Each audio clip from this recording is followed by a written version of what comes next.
बिस्मिल्लाहिर्रहमानिर्रहीम। Dear students, आज का हमारा टॉपिक होगा यूनिट 13 इलेक्ट्रोस्टैटिक्स का चैप्टर है और टॉपिक है हमारा कूलम्स लॉ। और साथ ही हम इसमें इलेक्ट्रिक फील्ड और इलेक्ट्रिक फील्ड इंटेंसिटी को भी डिस्कस करेंगे। तो स्टार्ट करते हैं सबसे पहले कूलम्स लॉ को।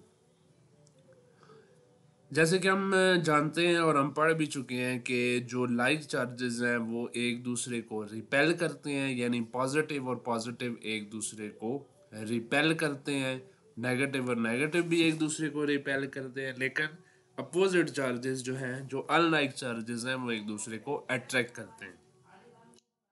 अब ये फोर्स जो अट्रैक्शन या रिपल्शन की जो फोर्स है, ये कितनी होगी, ये किन किन चीज़ों पे डिपेंड करती है, ये बताया था हमें एक फ्रेंच साइंटिस्ट था चार्ल्स कूलम ने। ठीक है, उसने एक मैथमेटिकल रिलेशन दिया था in the form of law. उसने मैथमेटिकल रिलेशन दिया था और उस लॉ को आज हम कूलम्स लॉ कहते हैं और आज आपने पढ़ना। कूलम्स लॉ कहता है कि दो चार्जेस या दो से ज़्यादा चार्जेस के दरमियान जो फोर्स ऑफ अट्रैक्शन है, ठीक है, या रिपल्शन है, यानी अगर आप कंसिडर करें कि ये एक चार्ज Q1 है और दूसरा ये चार्ज हमारे पास Q2 है, तो इनके दरमियान जो भी फोर्स ऑफ अट्रैक्शन है या रिपल्शन है वो डायरेक्टली प्रोपोर्शनल है product of magnitude of charges. यानी मतलब ये कि Q1 और Q2 को आप मल्टीप्लाई करें, जितना इनका प्रोडक्ट ज़्यादा होगा उतनी ही फोर्स क्या होगी, ज़्यादा होगी। यहाँ पे आपको नज़र आ रहा है F is directly proportional to Q1 Q2, यानी product of magnitude of charges. बात समझ आई? यानी प्रोडक्ट का मतलब होता है मल्टीप्लाई, आपने इन दोनों को मल्टीप्लाई करना है, जितनी ज़्यादा इनकी मैग्नीट्यूड होगी फोर्स भी उनके ऊपर ज़्यादा ही लगेगी। और फोर्स अट्रैक्शन या रिपल्शन कौन सी होगी, वो चार्जेस पे डिपेंड करता है। अनलाइक होंगे तो अट्रैक्शन होगी और लाइक होगी तो रिपल्शन होगी। दूसरी चीज़ जिस पे ये फोर्स डिपेंड करती है वो है डिस्टेंस बिटवीन दैम, और ये square of distance between them के इनवर्सली प्रोपोर्शनल है। यानी अगर इन दोनों चार्जेस के दरमियान डिस्टेंस ज़्यादा हो जाएगा तो फोर्स कम हो जाएगी, और अगर इन दो चार्जेस के दरमियान डिस्टेंस कम होगा तो फोर्स ज़्यादा होगी। जाहिर सी बात है, ये दोनों एक दूसरे के करीब आएंगे तो फोर्स एक दूसरे के ऊपर ज़्यादा एक्सर्ट करेंगे, और जब एक दूसरे से दूर होंगे तो फोर्स जो है वो कम एक्सर्ट होगी।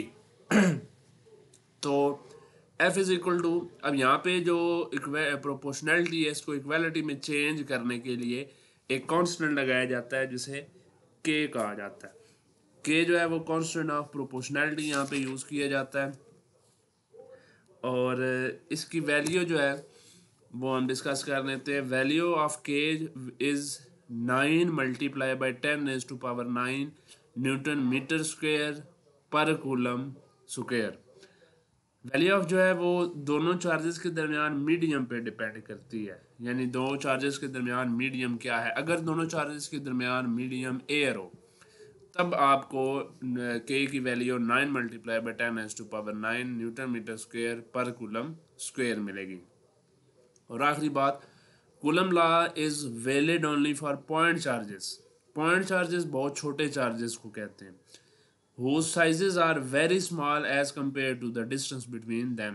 इसका मतलब ये है कि दो ऐसे चार्जेस पॉइंट चार्जेस होते हैं जिनका अपना साइज इतना छोटा होता है कि उनके दरमियान जो डिस्टेंस है उससे भी कम होता है।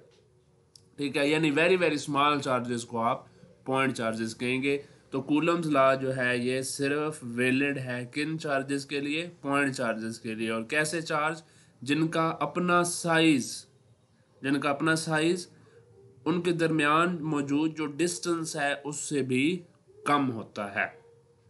तो coulomb law is valid only for point charges. तो ये था हमारे पास कूलम लॉ, और ये इसकी इक्वेशन है F is equal to K Q1 Q2 by R square, यहाँ पे बल्कि ये लिखी हुई है। तो वेयर Q1 जो है वो मैग्नीट्यूड ऑफ फर्स्ट चार्ज है, Q2 जो है वो मैग्नीट्यूड ऑफ सेकंड चार्ज है, और R जो है ये इन दोनों चार्जेस के दरमियान डिस्टेंस है। तो ये था कूलम्स लॉ। अब हम नेक्स्ट टॉपिक पे चलते हैं, that is electric field and electric field intensity. Consider करें कि ये आपके पास एक पॉजिटिव चार्ज है, ठीक है, इसके ऊपर ये Q चार्ज है और इसके ऊपर पॉजिटिव चार्ज है। इससे कुछ डिस्टेंस के ऊपर आप एक Q नॉट चार्ज रख दें। अब ये जो Q नॉट चार्ज है इसे हम टेस्ट चार्ज कहेंगे।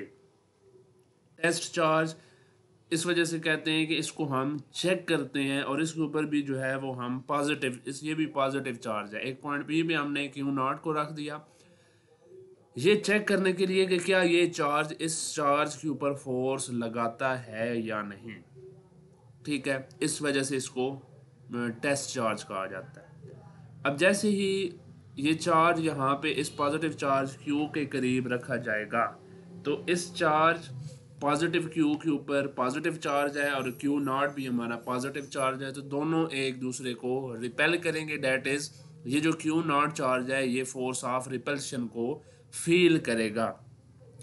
लेकिन अगर हम डिस्टेंस को बढ़ा दें, यानी अगर हम यहाँ से इस पॉइंट पी की बजाय इस यहाँ पे किसी पॉइंट पे इस Q नॉट चार्ज को रख दें, तो अब क्या होगा, अब डिस्टेंस चूंकि इंक्रीज हो गया, तो अब इसके ऊपर जो फोर्स है वो कम लगेगी, ठीक है। और फोर्स कम लगने की वजह से, और एक ऐसा पॉइंट आएगा कि आप इसे दूर लेके जाते जाएंगे, तो इस ये जो चार्ज पॉजिटिव Q है इस Q नॉट के ऊपर कोई फोर्स एक्सर्ट नहीं करेगा। तो वो एरिया, वो रीजन, वो स्पेस जहाँ पे एक चार्ज दूसरे चार्ज के ऊपर इलेक्ट्रोस्टैटिक फोर्स यानी ये कूलम फोर्स एक्सर्ट कर सकता है, वो एरिया, वो रीजन, वो स्पेस उस चार्ज का इलेक्ट्रिक फील्ड कहलाता है। उम्मीद है बात आपको समझ आई होगी कि ऐसा स्पेस, ऐसा रीजन, ऐसा एरिया जहाँ पे एक चार्ज दूसरे चार्ज के ऊपर अपनी इलेक्ट्रोस्टैटिक फोर्स एक्सर्ट कर सकता है, उस रीजन को हम जो है वो इलेक्ट्रिक फील्ड कहते हैं, ठीक है। तो नेक्स्ट हमने इसी का देखना है topic electric field intensity. Strength of an electric field at any point is known as electric field intensity। अब देखें, किसी पॉइंट पे आपने इलेक्ट्रिक फील्ड इंटेंसिटी निकालनी है। फॉर एग्जांपल आपने इस पॉइंट P पे इस चार्ज की कितनी फोर्स एक्सर्ट कर रहा है आपने वो निकालनी है। तो ये चार्ज कितनी फोर्स इसके ऊपर लगा रहा है, तो ये आप इलेक्ट्रिक फील्ड इंटेंसिटी की मदद से निकालेंगे। यानी किसी एक ख़ास पॉइंट पे इलेक्ट्रिक फील्ड की स्ट्रेंथ क्या है, उसे इलेक्ट्रिक फील्ड इंटेंसिटी कहते हैं। अब देखें यहाँ पे electric field intensity at any point is defined as force acting on a unit positive charge at that point. एक पॉइंट पे, फॉर एग्जांपल हमने पॉइंट P ले लिया, यहाँ पे पॉइंट P पे इलेक्ट्रिक फील्ड की क्या इंटेंसिटी है, उसकी क्या शिद्दत है, वो इलेक्ट्रिक फील्ड इंटेंसिटी कहलाती है। अब फॉर एग्जांपल हम इस पॉइंट P पे अगर इलेक्ट्रिक फील्ड इंटेंसिटी निकालना चाहते हैं, तो हमें यहाँ पे फोर्स पर यूनिट चार्ज निकालनी पड़ेगी। यानी इस पॉइंट P के ऊपर कितनी इस चार्ज, ये जो पॉजिटिव Q चार्ज है, ये इस Q नॉट के ऊपर कितनी फोर्स एक्सर्ट कर रहा है। तो यहाँ से हमें फिर पता चलेगा कि इस पॉइंट P पे कितनी इलेक्ट्रिक फील्ड इंटेंसिटी मौजूद है। That is E is equal to F divided by Q naught, ठीक है। तो ये हमारे पास था इलेक्ट्रिक फील्ड इंटेंसिटी और इलेक्ट्रिक फील्ड इंटेंसिटी को निकालने का फार्मूला। इसका जो डेफिनेशन है वो बता दी, electric field intensity at any point is defined as the force acting on a unit positive charge placed at that point. उस पॉइंट के ऊपर जो आपने ये पॉजिटिव चार्ज रखा था Q नॉट, उसके ऊपर ये चार्ज कितनी फोर्स एक्सर्ट कर रहा है, वो उसकी इलेक्ट्रिक फील्ड इंटेंसिटी को बताएगा। इलेक्ट्रिक फील्ड इंटेंसिटी की यूनिट न्यूटन पर कूलम है, क्योंकि फोर्स की यूनिट न्यूटन, चार्ज की unit coulomb. F is equal to Q E, यहाँ से अगर आप फोर्स निकालना चाहें कि कितनी फोर्स लग रही है चार्ज के ऊपर, तो वो भी ये क्यू नॉट उधर जाएगा, तो F is equal to Q E हो जाएगा। और इलेक्ट्रिक फील्ड इंटेंसिटी जो है ये वेक्टर क्वांटिटी होती है, और इसकी डायरेक्शन वही है जहाँ जो डायरेक्शन इलेक्ट्रिक फील्ड, जो डायरेक्शन फोर्स की है। अब देखें यहाँ पे फोर्स, ये पॉजिटिव क्यू चार्ज है, ये भी क्यू नॉट भी टेस्ट पॉजिटिव चार्ज भी पॉजिटिव है, तो फोर्स किधर लगेगी, फोर्स इस साइड पे लगेगी, यानी फोर्स ऑफ रिपल्शन होगी। यहाँ से ये इस साइड पे फोर्स लगेगी, तो जिस साइड पे फोर्स लगी इलेक्ट्रिक फील्ड इंटेंसिटी, ये देखें ई, उसकी डायरेक्शन भी उसी तरफ है। तो electric field intensity vector quantity है, जब वेक्टर है तो इसकी डायरेक्शन होगी, तो डायरेक्शन किस तरफ होगी, डायरेक्शन जिस तरफ चार्ज के ऊपर फोर्स लगेगी, टेस्ट पॉजिटिव चार्ज के ऊपर, इस क्यू नॉट के ऊपर जिस तरफ फोर्स लगेगी, इलेक्ट्रिक फील्ड इंटेंसिटी की डायरेक्शन भी उधर ही होगी, क्योंकि ये पॉजिटिव चार्ज क्यू और ये क्यू नॉट भी पॉजिटिव है, तो ये एक दूसरे को रिपेल करेंगे, तो फोर्स इस तरफ लगेगी। ये देखें ई का एरो, इस साइड पे फोर्स लगेगी और इलेक्ट्रिक फील्ड इंटेंसिटी भी की डायरेक्शन भी इसी साइड के ऊपर होगी। छोटा सा एक डेफिनेशन है, direction of electric field intensity electric field में आप लाइंस की मदद से भी फाइंड कर सकते हैं। For example in lines of force को इलेक्ट्रिक फील्ड लाइंस कहते हैं।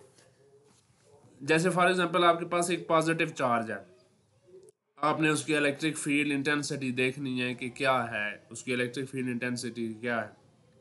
तो पॉजिटिव चार्ज के लिए याद रखें इलेक्ट्रिक फील्ड लाइंस जो हैं वो आउटवर्ड मूव करती हैं, और नेगेटिव चार्ज के लिए electric field lines inward move करती हैं। तो इस तरह से जो है वो ये इमेजिनरी लाइंस हैं, ये कोई रियल लाइंस आपको नज़र नहीं आ रही होती। ये एक इमेजिनरी लाइंस हैं जो कि माइकल फैराडे ने इलेक्ट्रिक फील्ड इंटेंसिटी की डायरेक्शन को शो करने के लिए उसने इंट्रोड्यूस करवाई थी। और पॉजिटिव चार्जेस के लिए ये आउटवर्ड और नेगेटिव चार्जेस के लिए ये इनवर्ड मूव करती हैं। और अगर पॉजिटिव और नेगेटिव दोनों चार्जेस कहीं पे मौजूद होंगे तो ये हमेशा पॉजिटिव से नेगेटिव की तरफ मूव करेंगी। They move from the positive charge to the negative charge, और ये स्ट्रेंथ ऑफ इलेक्ट्रिक फील्ड को शो करती हैं, यानी इलेक्ट्रिक फील्ड इंटेंसिटी या इलेक्ट्रिक फील्ड की क्या स्ट्रेंथ किसी पॉइंट पे मौजूद है, ये उसको शो करने के लिए इलेक्ट्रिक फील्ड लाइंस